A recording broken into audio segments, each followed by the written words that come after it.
Okay, this is lecture 10 on vectors. So first off, what is a vector and how do we distinguish it from a scalar? Scalar is a quantity that just has a magnitude. The temperature in the room, for example, is a scalar quantity. A vector, on the other hand, has a magnitude and a direction. So, for example, if I'm driving my car at 55 miles per hour on the interstate and I'm headed due north, I could say that my velocity vector is 55 miles per hour north. So you have to specify a direction.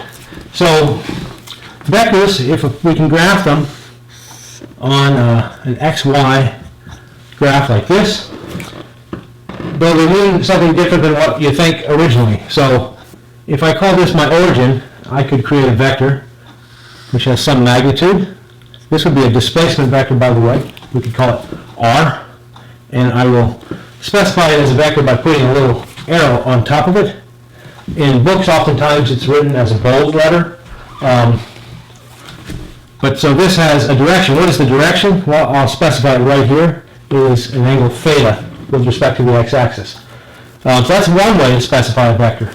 But this vector that I've just drawn here, which has this magnitude, the magnitude of this we would write as using absolute value signs. Sometimes people put double absolute value signs, but so double bars on each side. I'm not going to do that because it looks messy when you write it on a whiteboard, when I do it anyways. So I'll just write it like an absolute value sign. The magnitude of that, that's the scalar value of it. And we'll talk a little bit more how to get the magnitude of it, but first I want to talk about vectors that are exactly the same as this one. So for example, this vector here, if I specify that it also has the same magnitude as my original vector and the same angle with respect to the x-axis, despite the fact that it's located over here, right, these two vectors would be equal. So you can move vectors around at will.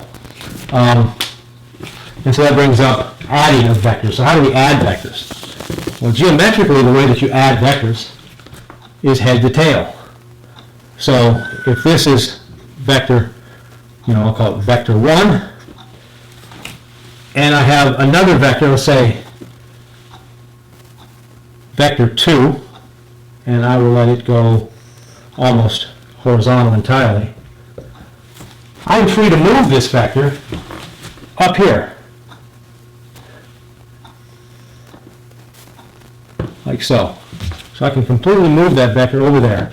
And then the way that we add the two vectors is from the tail of the first vector to the head of the second vector. This is the sum of these two vectors, v1 plus v2. What about subtracting two vectors? Well, if we imagine the same scenario here, but instead of adding vector 2, I can add the negative of that. Now what does the negative of this vector mean? It means that the head reverses direction. It's just going in exactly the opposite direction. So it would have the same angle as the original, but it would be pointed in this direction here. And so I'll call this minus v2, the original one, and we add them. Oh, sorry, I did that totally wrong. I need to put it over here. There we go. Minus v2. And so now, going from the tail of the first one to the head of the second one, we get that this is v1 minus v2.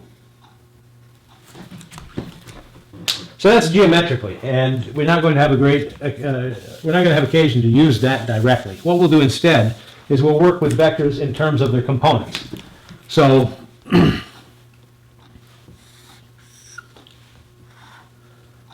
call this y, we'll call this x. If I have a displacement that takes me 3 units along the x-axis and 4 units along the y-axis,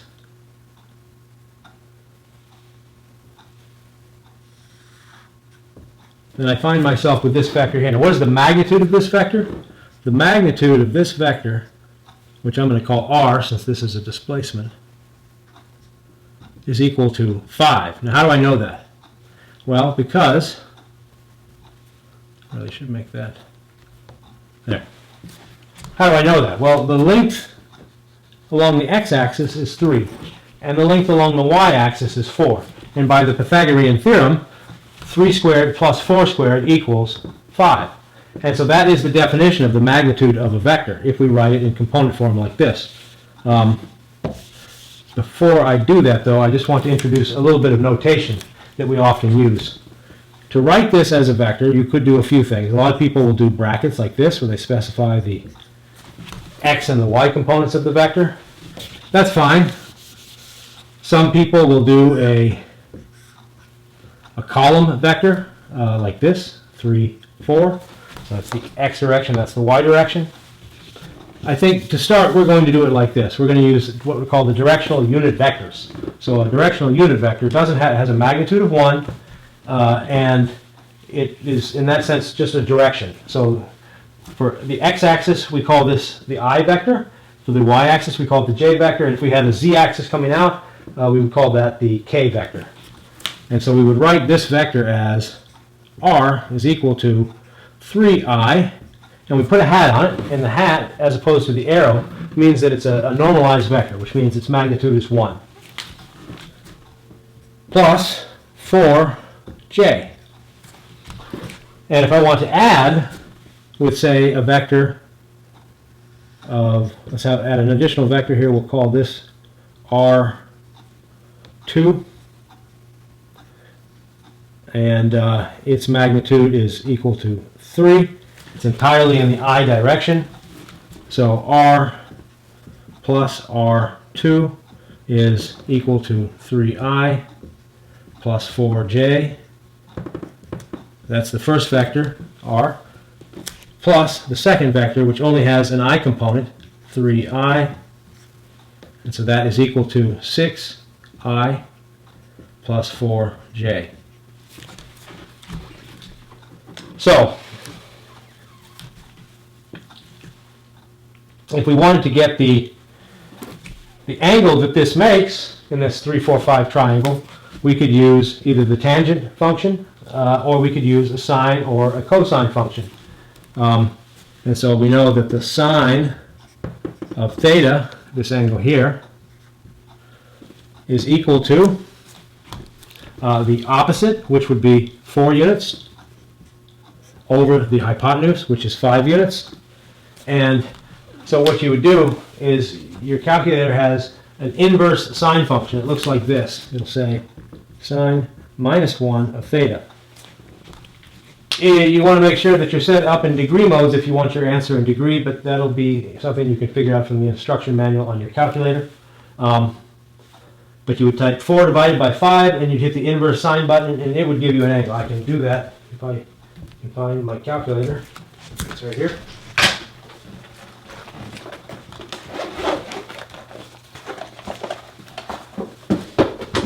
And this should be in degree mode.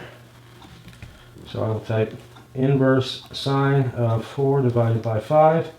Gives me 53.13 degrees. So 53 degrees. But again, we're not going to have a lot of use of things like this. Mostly what we'll be dealing with are problems where the angle is specified and the magnitude is specified. So it would look like this. It would say, okay, we have a vector r whose magnitude is equal to, let's say, 5, and its angle theta is equal to 30 degrees. If I want to know what the x component of this is, right, I can get that, because I can just imagine this little right triangle here. Well, basically, we're breaking this displacement vector up into its x and y components. This is the x component, or the adjacent side to that angle. The opposite side to that angle is the y component. And we'll remember that the cosine of 30 degrees, and the sine of 30 degrees and the cosine of 30 degrees we had written down easily in the last lecture. But let's just write this here. So r is equal to, and we'll write I for the x component. So that's going to be 5 times the cosine of 30 degrees plus 5 times the sine of 30 degrees.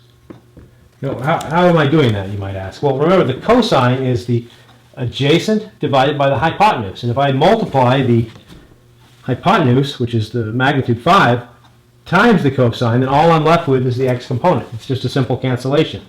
Right? So if I take the hypotenuse times the adjacent over the hypotenuse, this cancels and I'm left with just that. So we now have 5 times, what is the cosine of 30? Well, remember the mnemonic? For the cosine, it was 3, 2, 1. 30 degrees, so that's going to be the square root of 3 over 2. And that's in the I direction. And for the J direction, it's 5 times the sine of 30 degrees. And so for the sine of 30 degrees, that was the 1. So that's 1/2. So we have 5 halves square root of 3 in the I direction, and 5 halves in the J direction. And so these are the components of our vector of magnitude 5 at a 30-degree angle.